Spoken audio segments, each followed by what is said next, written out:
하나님께서 영광 받으신 줄 믿습니다. 우리가 신앙생활 하면서 자주 하는 말 중에 하나가 예수님을 믿으면, 예수님을 만나면 달라지는 게 있어야 된다라는 얘기를 많이 합니다. 그죠? 삶의 변화가 있어야 된다라는 것이죠. 예수님을 만나고 십자가의 그 사랑과 은혜를 깨닫게 되면, 그러면 삶의 모든 부분에 변화가 일어납니다. 내가 이전에 얼마나 하나님의 마음을 아프게 했던 그런 죄인의 삶을 살았는가를 깨닫게 되고요. 또 그럼에도 불구하고 나를 사랑하셔서 생명을 주시기까지 나를 사랑하신 그 은혜와 사랑에 감사하게 되고 감격하게 되고, 그래서 내가 주님을 위해 무엇을 할까 그렇게 생각이 바뀌게 되는 겁니다. 그래서 나를 위해 십자가에 죽으신 예수님의 은혜를 알게 되면 우리의 인생의 방향이 달라지게 됩니다. 이제는 내가 주인이 아니라 예수님이 주인이 되시는 그런 삶을 살겠다고 결단하게 되고 고백하게 된다는 것이죠. 그래서 삶의 목적이 달라지고 삶을 바라보는 관점이 달라지고요. 삶을 살아가는 방식도 달라집니다. 모든 것의 초점이 하나님께로 맞춰지고 하나님의 뜻이 무엇인가, 하나님이 기뻐하시는 방법이 무엇인가, 이것이 유일한 기준이 되기 때문에 그렇습니다. 그래서 예수님을 믿으면 우리의 삶에 분명한 변화가 일어난다라는 것이죠. 자, 문제는 예수님을 믿는데 삶이 변하지 않는 것처럼 보이는 사람들도 많이 있다는 겁니다. 그래서 이런 설교를 들으면 시험에 들기도 합니다. 나는 예수님 분명히 믿는데 왜 내 삶은 달라지지 않을까? 왜 내 삶은 그대로인 것 같을까? 뭐 이런 마음을 먹는 사람들이 있다는 것이죠. 여러분 중에도 있는 것 같아요. 표정을 보니까.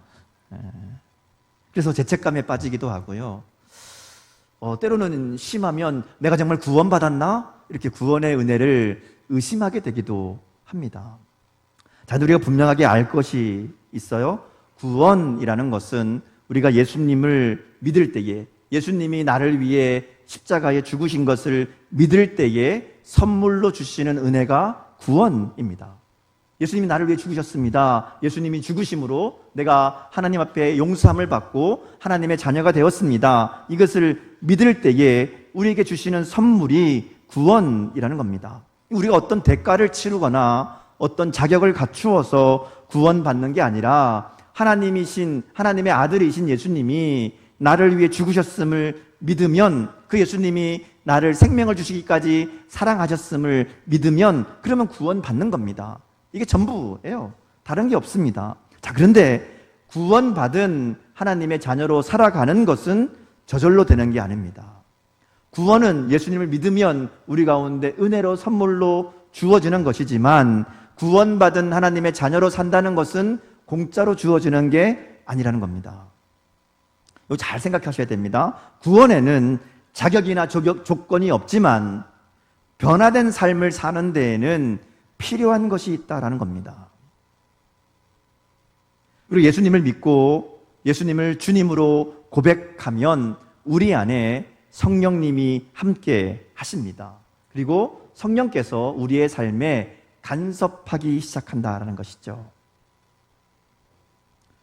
그때에 하나님이 나의 삶의 주인이십니다. 이 분명한 믿음의 고백을 가지고 성령님의 인도하심에 순종하기 시작하면 나타나는 것이 삶의 변화라는 겁니다. 그러니까 우리가 하나님의 자녀로 변화된 삶을 살아가는 데에 필요한 것이 있는데 그게 바로 순종입니다. 하나님의 뜻과 마음을 알고 그 뜻에 나를 맞추는 결단과 순종이 있어야 변화가 일어난다라는 것이죠. 여러분 한번 생각해 보세요. 식당에 주인이 바뀌면 사람들이 다 알죠. 어떻게 아나요? 음식 맛이 달라집니다. 식당의 분위기도 달라져요. 직원들의 태도도 달라집니다. 그러니까 주인이 바뀌면 모든 게 바뀌고요. 바뀌는 것이 나타난다는 겁니다. 오늘 우리의 삶도, 인생도 마찬가지입니다. 예수님이 나의 주인이 되시면 삶이 바뀔 수밖에 없다는 겁니다. 예수님의 뜻에, 주인의 뜻에 맞추어야 된다라는 겁니다. 근데 문제는 이게 쉽지 않다는 거예요. 그동안 살던 방식이 있어서, 내가 살아온 나의 어떤 모습이 있어서 이게 한순간에 다 바뀌지 않는다는 겁니다. 예수님을 믿어요. 예수님을 나의 주님으로 분명히 고백해요. 예수님이 내 삶의 주인이십니다. 내가 그렇게 살고 싶습니다. 말합니다. 그런데 실제로 그렇게 사는 거는 바로 되지 않는다는 거예요. 갈등이 있습니다. 여전히 내가 하던 대로, 내 욕심대로, 내가 하고 싶은 대로 하려고 하는 그 마음과 예수님이 나의 주인이신데 예수님 뜻대로 해야지 하라고 하는 이 성령이 주시는 마음과 자꾸만 부딪힌다는 거예요. 그 갈등이 우리 가운데 있습니다. 그래서 마음이 불편하고 어려울 때가 있어요. 그게 신앙생활을 하면서 겪는 이 대부분의 갈등이고요. 그 갈등이 있어야 사실은 내가 예수님을 나의 주님으로 인정해 가고 있구나라는 것을 우리가 알게 된다는 겁니다. 신앙생활은 예수님을 나의 주인으로 인정해 가는 과정이고, 그 과정 가운데 분명히 갈등과 어려움이 있다는 것을 우리가 분명하게 기억해야 됩니다. 그래서 우리가 더 하나님의 뜻을 바로 알기 위해서 말씀을 묵상하고 기도하고 또 성경을 읽기도 하고 예배하기도 하고 이런 일들을 하는 거잖아요. 이게 다 하나님의 뜻이 무엇인가, 나의 삶의 주인이신 예수님의 뜻이 무엇인가 알고 배우기 위함입니다. 그리고 그렇게 알게 되었을 때에, 깨닫게 되었을 때에 주인의 뜻대로 순종하며 살아가는 것이 신앙생활이라는 거예요. 그 연습하는 겁니다. 때로는 하기 싫은 것도 있고요, 때로는 하고 싶은 거 못할 때도 있습니다. 그런데 그렇게 내 생각, 내 계획, 내 뜻이 아니라 예수님의 말씀에 나의 삶을 하나씩 맞추어 가는 것, 그게 바로 신앙의 성숙이고 성장의 과정이라고 말할 수 있다는 것이죠. 그렇게 점점 나의 삶 속에 예수님이 주인 되시는 영역이 많아지고 커질 때에, 그럴 때에 정말 예수님이 나의 삶의 주인이 되어 가실 때에 우리의 신앙이 성장하고 성숙하는 것이라고 말할 수 있고요, 삶의 변화가 나타나는 겁니다. 자, 그런데 사람마다 다 다르잖아요. 이게 다 똑같지 않습니다. 어떤 사람은 끊임없이 자신을 포기하지 못해서 계속해서 주인 자리를 놓고 예수님과 싸웁니다. 평생 싸우는 사람들이 있어요. 평생 싸워도 맨날 누가 이겨요? 내가 이겨요.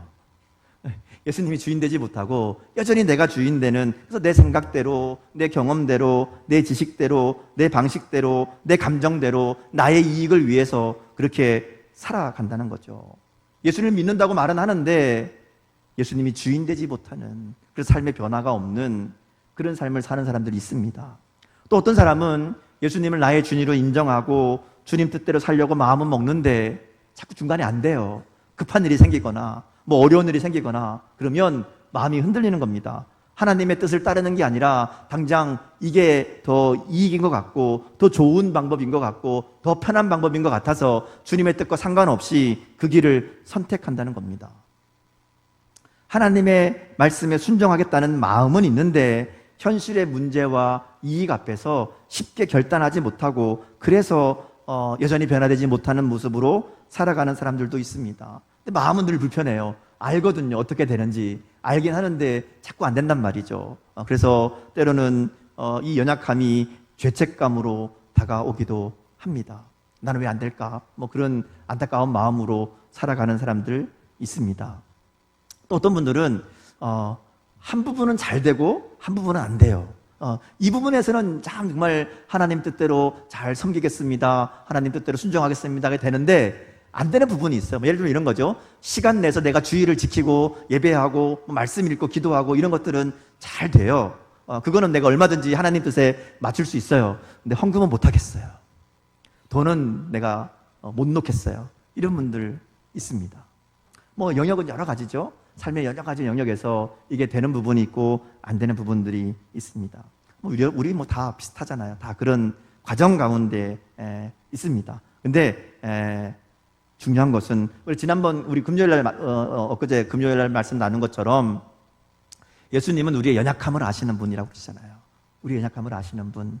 그래서 우리를 돕기 위해서 은혜를 베푸시는 분이라고 말씀하시거든요. 우리의 연약함, 우리의 그런 부족함을 하나님 앞에 내어놓고 성령의 도우심을 구하고, 하나님 내가 변하고 싶습니다. 내가 하나님 예수님을 나의 주인으로 모시는 삶을 살고 싶습니다. 그렇게 하나님의 은혜를 구할 때 뭐 당장 큰 변화가 일어나지 않는다 할지라도 조금씩 조금씩 우리의 삶에 예수님이 주인 되시는 그 삶이 커지는 은혜가 우리 가운데 있게 될 줄 믿습니다. 그 마음을 가지고 조금씩 조금씩 깨닫게 하실 때마다, 하나님 마음을 주실 때마다 순종할 때 우리의 생각과 삶을 하나님께 내어드릴 때에 성령께서 우리의 삶을 주님을 닮은 삶으로, 하나님의 자녀다운 삶으로 만들어 가실 줄 믿습니다. 오늘 우리가 읽은 말씀이 바로 그 말씀이에요. 우리를 변화시키시는 하나님의 일하심을 기록하고 있습니다. 우리가 사도행전 10장 말씀 오늘 읽었는데요, 10장이 시작되면서 이제 이 복음이 예루살렘을 넘어서 온 유대와 사마리아를 넘어서 땅끝까지 가는 이 상황이 시작되고 있음을 보여줍니다. 오늘 말씀은 그래서 이방인 고넬료가 등장합니다. 근데 말씀을 잘 읽어보면요, 이 말씀이 단순히 로마 사람 이방인 백부장이 예수를 믿게 되었다, 이제 이방인들도 복음을 듣게 되었다, 이 얘기를 하려는 게 아닙니다. 오늘 말씀의 초점은 다른 데 있습니다. 사실 오늘 말씀의 주인공은 베드로라고 말할 수 있어요. 왜냐하면 하나님이 지금 예루살렘과 온 유대와 사마리아를 넘어서서 땅끝까지 복음이 전해지는 이 구원의 계획을 준비하고 계시고 이 구원의 역사를 이루어가고 계시는데, 근데 걸림돌이 되는, 방해가 되는 중요한 문제가 있다라는 겁니다. 오늘 그 문제를 다루시는 하나님의 일하심을 우리가 보게 됩니다. 그 문제는 다른 게 아니에요. 유대인들이 가지고 있던 선민사상입니다. 그들만이 하나님의 선택을 받은 백성이고 그들만이 하나님의 사랑을 받는 그런 사람들이라는 잘못된 믿음이었다는 것이죠. 우리 지난주 말씀 나눈 것처럼 하나님께서는 예루살렘에 일어난 큰 박해를 통해서 예루살렘을 넘어서 온 유대와 사마리아까지 복음이 전해지게 하셨던 것처럼 오늘 이 말씀을 보면 이방인을 향한 높은 담을 쌓고 있던 이 유대인들에게 그 담을 무너뜨리려는 계획을 준비하고 계신 것을 보게 되고요, 오늘 고넬료와 베드로의 만남이 바로 그와 같은 하나님의 계획하심이라고 말할 수 있다는 겁니다. 그래서 사도행전 10장의 주인공은 사실 고넬료 같지만 고넬료가 아니라 베드로입니다.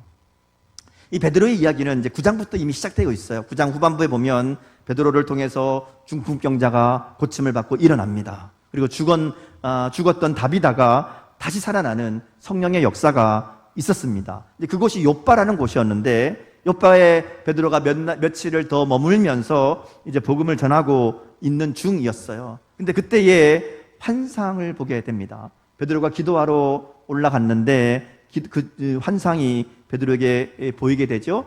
그 내용이 뭔가 하면 율법이 정한 부정한 음식, 부정한 짐승을 잡아먹어라라는 음성을 듣게 됩니다. 베드로가 율법에 어긋나잖아요. 부정한 거잖아요. 그러니까 그럴 수 없다고 그렇게 대답하고요. 그 베드로의 대답에 속되고 깨끗한 것, 그거 하나님이 하시는 거다. 하나님이 깨끗하게 하신 것 네가 속되다고 말하지 말아라. 이렇게 말씀하시는 음성이 들립니다. 이게 3번 반복돼요. 그리고 베드로가 도대체 이게 무슨 환상인가? 하나님 왜 이런 환상을 보여주시나 고민하고 있을 때에 고넬료가 보낸 사람들이 베드로가 머무는 집에 도착해서 문을 두드립니다. 고넬료는 10장 앞부분에 나오는 것처럼 이제 로마 군대의 장교입니다. 이 로마 군대의 장교란 얘기는 로마 사람이란 얘기거든요. 그리고 이 본문에 나오는 것처럼 하나님을 경외하는 사람이었다, 이렇게 나옵니다. 이 하나님을 경외한다는 것은 우리가 이제 쉽게 생각해서 예수 믿는다 이런 얘기가 아니고요. 유대인이 아니지만 유대교로 개종한 사람, 하나님을 아는 사람이라는 의미입니다. 유대교로 개종해서 하나님을 섬기는 사람이거든요. 그래서 오늘날 이 고넬료도 기도하고 있는 데에 하나님께서 고넬료에게 환상 중에 천사를 보내서 말씀합니다. 너의 기도와 구제를 내가 기억한다. 하나님이 기억하신다. 자, 그러면 하는 얘기가 저 욥바에 가면 베드로라는 사람이 있는데 그 사람을 좀 청해라, 데리고 와라, 이렇게 말씀하는 겁니다. 그리고 이 말씀을 들은 이 고넬료가 부하 그리고 하인 둘을 보내서 베드로를 찾아가게 했고, 마침 베드로가 있는 집의 문을 두드릴 때에 베드로가 환상을 보고 그리고 하나님의 음성을 듣고 있는 상황이었다라는 것이죠. 이 베드로가 있던 욥바와 고넬료가 있는 가이사라는 거리가 멀어요. 적어도 하루 이상 걸리는 거리입니다. 그러니까 이게 이제 이미 고넬료 집에 미리 하루 전날 이 일이 일어난 거고요. 말하자면 그 다음날 이제 베드로가 있는 곳에서 이 상황이 벌어지고 있는 겁니다. 베드로는 이 이해할 수 없는 환상과 그리고 또 너를 찾는 사람들이 올 텐데 그들과 함께 가라라는 이 성령의 음성을 이미 들은 상황이었거든요. 그러니까 베드로를 찾는다는 사람들이 있을 때에 그들의 말을 듣고 그냥 따라가는 겁니다. 고넬료를 만나러 따라가지요. 자, 그래서 이 고넬료의 집에 도착합니다. 자, 그런데 베드로가 만난 이 상황은 더 기가 막힌 상황이 거기에 펼쳐지고 있습니다. 로마의 백부장인 고넬료가 베드로에게 팔 앞에 엎드려서 절을 하는 겁니다. 자, 여러분, 고넬료는 로마의 백부장이잖아요. 로마의 백부장은 지금 이 베드로가 있는 이스라엘을 말하자면 다스리러 온 그런 나라의 장교입니다.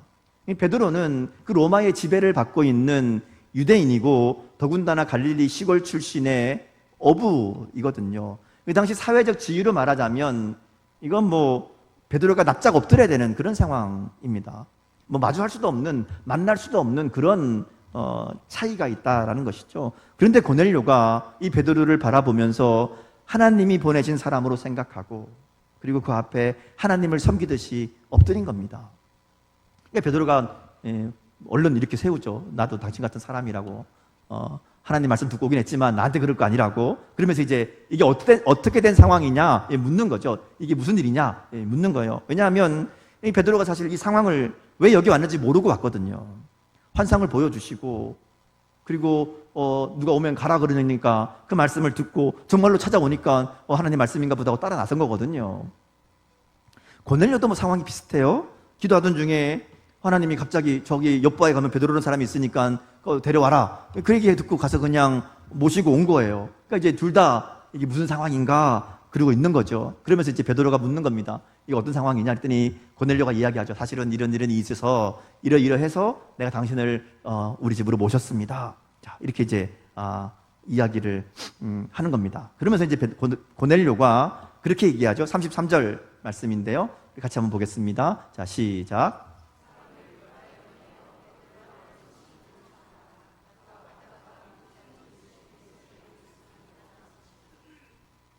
이게 33절인가요? 맞나요? 제가 가지고 있는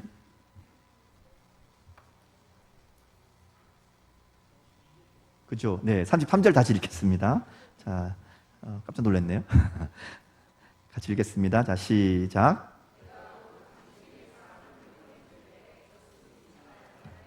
이제 우리는 주께서 당신에게 명하신 모든 것을 듣고자 하여 다 하나님 앞에 있나이다. 자, 고넬료가 무슨 얘기하는가 하면요, 내가 이 모든 상황을 이런 일이 있어 당신을 불렀는데 내가 생각하기에는 하나님이 나에게 할 말이 있어서 우리에게 하실 말씀이 있어서 당신을 청하라고 하신 것 같습니다. 하나님이 당신에게 주신 말씀 우리에게 들려주십시오. 우리가 하나님의 말씀으로 듣겠습니다. 이러고 이제 기다리는 거예요. 그러니까 베드로가 이 상황을 딱 마주하면서 그 마음 가운데 이게 무슨 일인가 이제 막 머리가 막 복잡하게 돌아가는 거죠. 정말 드라마 같은 이야기잖아요. 하나님이 이 고넬료의 집을 준비시켜 놓고 또 자기에게도 그런 환상을 보게 하시고 그래서 이곳까지 오게 하셔서 만나게 하셨다는 것이죠. 하나님의 놀라운 그야말로 하나님이 세밀하게 준비하고 계획한 상황이라는 것을 베드로가 깨닫게 됩니다. 자, 하나님 왜 그러셨을까? 말씀드린 대로 이 유대인, 특별히 베드로와 유대인들에게 있는 이 잘못된 생각을 바꾸기 위함이라는 겁니다. 그들이 가지고 있던 편견, 이 고정관념을 바꾸기 위해서 하나님이 지금 이 모든 일들을 준비하신 거예요. 사실 베드로가 예수님의 제자이긴 하지만 예수님을 믿고 또 예수님의 복음을 전하는 일을 하고 있지만 유대인이라는 이 틀 안에 여전히 갇혀 있었습니다. 왜냐하면 환상을 보여주실 때에도 베드로가 반응하는 것이 나는 그거 절대로 먹을 수 없습니다 라고 얘기하잖아요. 율법이 그렇게 돼 있기 때문에 하나님이 아니라고, 하나님이 깨끗하게 하신 것 네가 속되다 말하지 말아라 말씀하는데도 베드로 뭐라 그래요? 그럴 수 없다고 3번이나 반복하잖아요. 그러니까 베드로는 그동안 자기가 가지고 있던 이 율법의 또 유대교의 이 가르침 경험이 가장 중요한 겁니다. 그럴 수밖에 없는 게 뭐 예수님을 지금 믿고 성령을 받았다 하더라도 여전히 회당에 다니고 성전에 드나들고 유대교의 방식대로 신앙생활을 하고 있는 겁니다. 유대인들이 유대교에서 하던 대로 시간 맞춰서 기도하고 안식일을 지키고 사실은 달라진 게 없는 거예요. 그냥 종교 생활은 똑같이 하지만 그 가운데 예수님을 전하고 있는 그런 상황이다 보니까 이 베드로와 제자들 유대인들은 예수님을 믿고 전하긴 하지만 그들의 생각과 삶은 여전히 이 유대교의 어떤 그런 전통 그리고 율법 중심의 삶에서 벗어나지 못하고 있었다라는 겁니다. 이게 자체가 문제는 아닌데 이게 왜 문제가 되는가 하면 이 유대인들이 가지고 있던 이 생각이 땅끝까지 복음을 전하라는 주님 말씀에 장애물이 된다는 거예요. 유대인들의 생각에는 사마리아인도 이방인들도 다 부정한 사람들입니다. 유대인의 관점에서 보면 다 저주받고 벌받아야 될 사람들이지 심판받아야 될 사람들이지 구원받을 사람들이 아닙니다. 하나님의 은혜, 하나님의 사랑을 받을 만한 사람들이 아니라는 거예요. 그러니까 아예 이들에게는 복음 전할 생각조차 안 하고 있었다는 것이죠. 그러니까 이 유대인이라는 이 관점에서 벗어나지 못하고 있는 베드로와 또 유대인 성도들을 위해서 하나님이 오늘 이 사건을 준비한 것이라는 겁니다. 베드로가 이 상황을 쭉 이제 정리하면서 또 이 고넬료 얘기를 들으면서 내가 보았던 이 환상의 의미가 무엇인가를 깨닫게 됩니다. 자신이 가지고 있던 이 정결함과 부정의 기준이 하나님의 뜻보다 앞서고 있었구나. 나는 부정하다고 생각해서 먹지 않으려고 했던 그 짐승처럼 유대인이 아닌 이방인들은 부정하다고 생각하고 그들에게 복음을 전하려고 마음조차 먹지 않았던 자신의 모습을 깨닫게 된 겁니다. 그래서 이 베드로가 그렇게 고백하는 거예요. 34절, 35절 말씀의 고백이 나오는 겁니다. 같이 한번 읽겠습니다. 자, 시작. 베드로가 입을 열어 말하되 내가 참으로 하나님은 사람의 외모를 보지 아니하시고 각 나라 중 하나님을 경외하며 의를 행하는 사람은 다 받으시는 줄 깨달았도다. 베드로는 내가 깨달았다. 내가 깨달았도다. 뭘 깨달았는가 하면 하나님은 인종이나 신분에 따라서 차별하는 분이 아니라 예수 믿는 모든 사람은 구원하시는구나. 이것을 깨닫게 되었다는 겁니다. 그래서 베드로가 이 고넬료와 함께 있던 사람들에게 복음을 전하죠. 예수님에 대해서 전합니다. 하나님이신 예수님이 이 땅에 오셔서 하나님의 능력으로 행하셨던 일들, 그리고 십자가에 죽으신 일들, 그리고 하나님이 그를 다시 살아나게 하신, 부활하게 하신 일들, 그리고 심판주로 이 땅에 다시 오게 하실 그 일들에 대해서 쭉 이야기합니다. 그러면서 누구든지 예수님을 믿는 사람은 그 이름을 힘입어서 죄사함을 받게 된다는 것을 선포합니다. 자, 그런데 그때 놀라운 일이 일어나죠.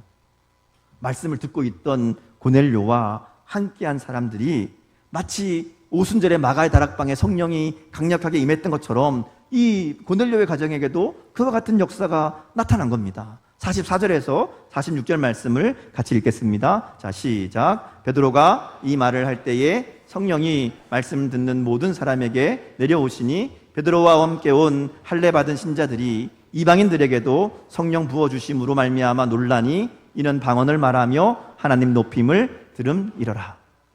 이 유대인들이 깜짝 놀란 거예요. 자기들에게만 하나님의 은혜가 임하는 줄 알고 성령의 역사가 임하는 줄 알았는데 유대인들에게만 임했다고 생각했던 그 성령의 역사가 이방인들에게 동일하게 일어나는 겁니다. 오순절에 성령이 임하셨던 것처럼 그들도 방언을 말하고 하나님을 높이고 찬양하고 있다는 것이죠. 그래서 사람들이 깜짝 놀랐어요. 성경에 보면 베드로와 함께한 사람들이 놀랬다 이렇게 말씀하는데 제가 보기엔 베드로가 제일 많이 놀랐을 것 같아요. 왜냐하면 사실 베드로는 억지로 왔잖아요. 여기까지 억지로 그냥 무슨 일인지도 모르고 사실은 그렇게 왔어요. 그리고 말씀을 전해달라니까 어쩔 수 없이 복음을 전하긴 했거든요. 안수를 한 것도 아니에요. 오순절에 마가의 다락방처럼 전심으로 모여서 막 며칠을 기도한 것도 아니에요. 그냥 복음을 전하는 중에 근데 성령이 막 역사하는 거잖아요.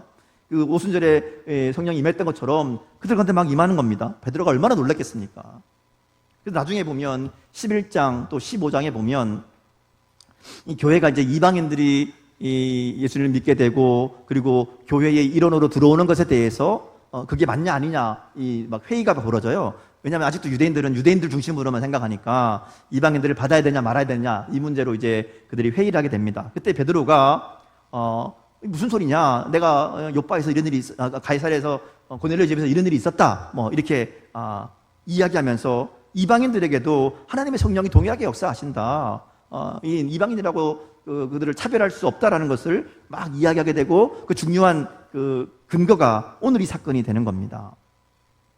성령의 막 역사가 일어나니까 유대인들이 베드로가 함께한 유대인들에게 세례를 베풀자 이렇게 얘기하고 이들에게 세례를 베풉니다. 이 세례를 베풀었다는 얘기는 교회 공동체의 일원으로 받아들인다라는 의미입니다. 한 공동체, 한 몸으로 인정하는 거예요. 이제 유대인과 이방인 사이에 이런 차별이 없어지는 그런 역사적인 사건이 시작된 겁니다. 이렇게 보면 사도행전 10장의 사건은 이 고넬료와 가족이 구원받는 것보다 베드로의 변화에 초점이 맞춰져 있습니다.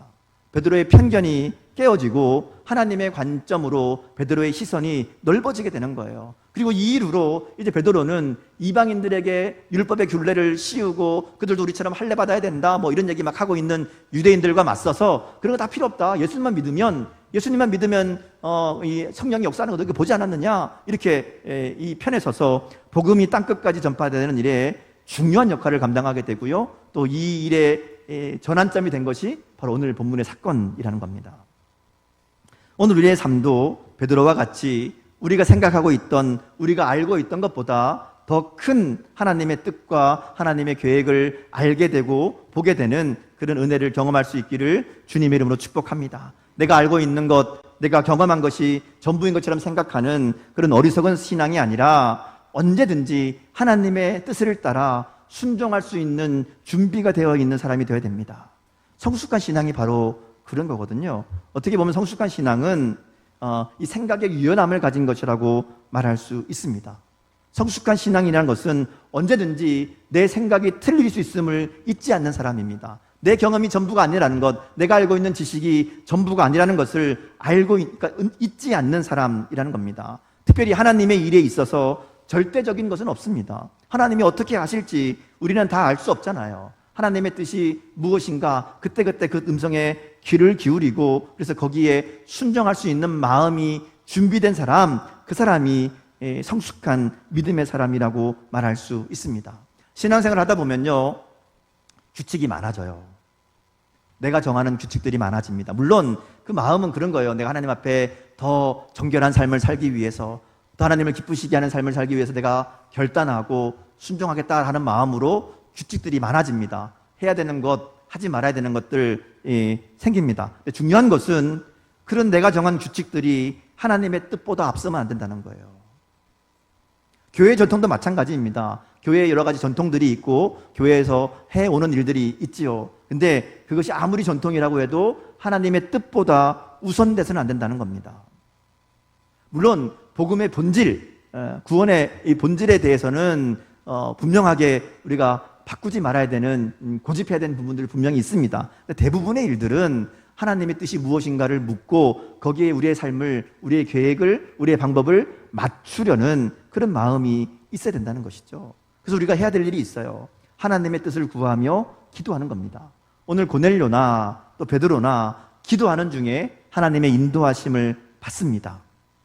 기도하는 중에, 근데 기도가 내가 원하는 것 이루어주세요 이런 기도만 하는 게 아니라 우리의 삶을 향한 하나님의 뜻을 구하며 기도할 줄 알아야 된다는 것이죠. 하나님의 뜻이 무엇인지, 하나님이 무엇을 하기 원하시는지 그것을 구하며 그것을 알게 해주시기를, 깨닫게 해주시기를 구하며 기도하는 것, 그게 성숙한 믿음으로 나아가는 방법이라고 말할 수 있습니다. 그리고 그렇게 말씀하실 때에, 깨닫게 하실 때에 내 뜻과 내 계획과 내 생각과 다르다 할지라도 하나님의 뜻이라면 받아들이고 순종하는 마음으로 살아가는 것, 그게 오늘 우리에게 있어야 될 신앙의 성숙인 줄 믿습니다. 그래서 신앙생활을 하면서 또 인생을 살아가면서 우리가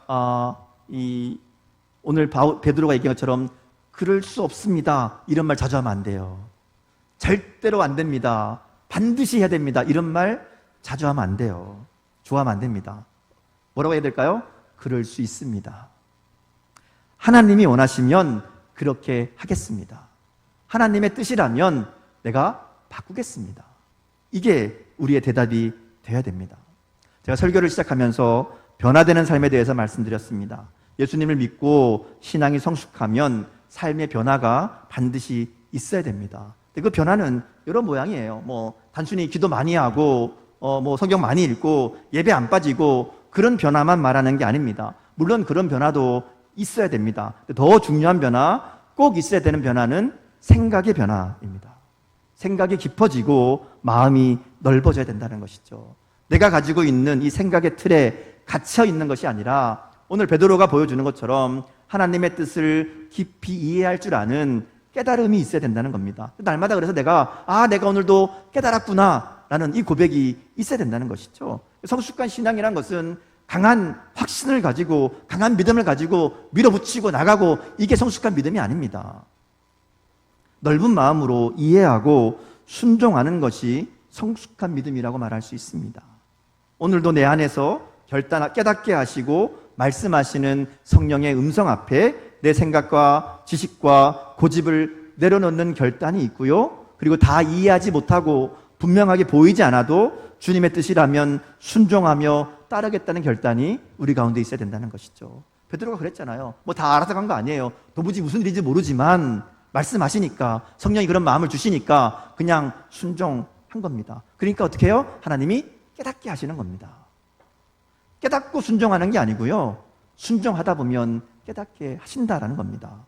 오늘 우리의 순종에도 하나님께서 분명한 응답과 일하심으로 보여주실 줄 믿습니다. 날마다 우리가 기도하며 주님의 뜻을 구하고 그 뜻에 우리의 삶을 맞추는 순종의 삶이 될 수 있기를 주님의 이름으로 축복합니다. 그래서 베드로처럼 말씀 안에서 내가 참으로 깨달았도다 날마다 고백하며 그리고 그 깨달은 것에 순종하며 나가는 저와 여러분의 삶이 될 수 있기를 주님의 이름으로 축복합니다. 기도하겠습니다. 사랑해